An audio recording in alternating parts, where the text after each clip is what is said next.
এই উপদেষ্টা পরিষদ সংস্কার করে বিপ্লবীদেরকে নিয়ে উপদেষ্টা পরিষদ গঠন করতে হবে। আমি ব্যক্তিগতভাবে যতদিন রিমান্ডে গিয়েছি, আমি যতদিন জেল কেটেছি, অনেক উপদেষ্টা ততদিন আওয়ামী লীগের নাম নিয়ে, শেখ হাসিনার নাম নিয়ে বক্তব্য দেয় নাই।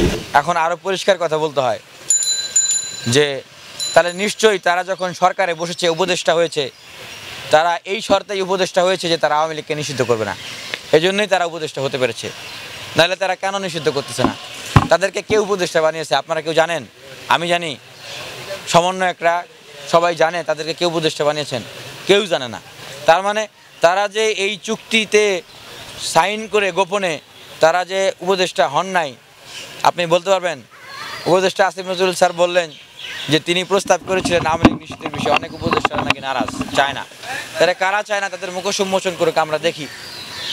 আর তারা কিভাবে উপদেষ্টা হলো এটাও আমরা একটু শুনি, জানি। ভাই, আমি ব্যক্তিগতভাবে যতদিন রিমান্ডে গিয়েছি, আমি যতদিন জেল কেটেছি, অনেক উপদেষ্টা ততদিন আওয়ামী লীগের নাম নিয়ে, শেখ হাসিনার নাম নিয়ে বক্তব্য দেয় নাই।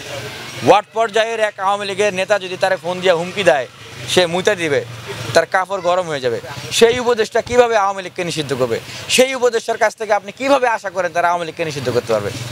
আওয়ামী লীগকে নিষিদ্ধ করতে হলে সেই সমস্ত লোকদেরকেই পলিসি মেকিং এবং পাওয়ার এবং অথরিটিসে যাইতে হবে বা থাকতে হবে যাদের সেই গার্ডস আছে, যারা বিগত বছরগুলোতে আওয়ামী লীগকে চোখে চোখ রেখে আওয়ামী লীগের বিরুদ্ধে ফাইট করেছে, নিজেদের জীবনের পরোয়া না করে আওয়ামী লীগকে মোকাবেলা করেছে, রাজপথ থেকে এই বিশ্ববিদ্যালয়কে ছাত্রলীগকে তাড়িয়েছে। তারা যদি উপদেষ্টা হইতে পারে তাহলে না আওয়ামী লীগকে তারা নিষিদ্ধ করতে পারবে। ইনারা কিভাবে আওয়ামী লীগকে নিষিদ্ধ করবে? ইনাদেরকে সেই গার্ডস আছে? ইনারা তো গণ অভ্যুত্থানের সময়ও রাজপথে ছিল না। ইনারা আওয়ামী লীগের কি বুঝবে? ইনারা তো ইনাদেরকে ডর দেখাইলেই ডরায় যাবে। এনারা আওয়ামী লীগের সাথে ডরের চোটে আপোষ করবে। যদি বলে যে এই উপদেষ্টা, তুমি যদি কথা না শোনো তোমার ছেলেরে মাইরে ফেলবো, তোমার মেয়েরে মাইরে ফেলবো, তোমার বউরে তুলে নিয়ে যাবো, ওই উপদেষ্টা তো মানে তলফা গরম হয়ে যাবে। এটাই তো বাস্তব। সুতরাং তাদেরকে দিয়ে আওয়ামী লীগ নিষিদ্ধ করা যাবে না। এই উপদেষ্টা পরিষদ সংস্কার করে বিপ্লবীদেরকে নিয়ে উপদেষ্টা পরিষদ গঠন করতে হবে, তাহলে আওয়ামী লীগও নিষিদ্ধ হবে। কারণ সংস্কারের কথা বলে, আরে ভাই, আওয়ামী লীগ নিষিদ্ধ না হলে, আওয়ামী লীগ যদি আগামী নির্বাচনে অংশগ্রহণ করে, আপনি কিসের ঘোড়ার ডিমে সংস্কার করবেন? আপনার তো মানে মৌলিক দূষণই তো আপনি তো মানে পিউরিফাই করলেন না।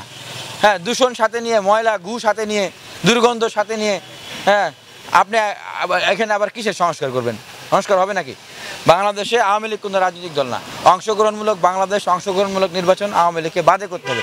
এটা তো 1 নম্বর সংস্কার। 1 নম্বর সংস্কারই করতে পারতেছে না, বাকি সব এই সংস্কার, অমুক কমিশন, আউল ফাউল আলাপ দিয়ে তারা টাইম কিল করতেছে।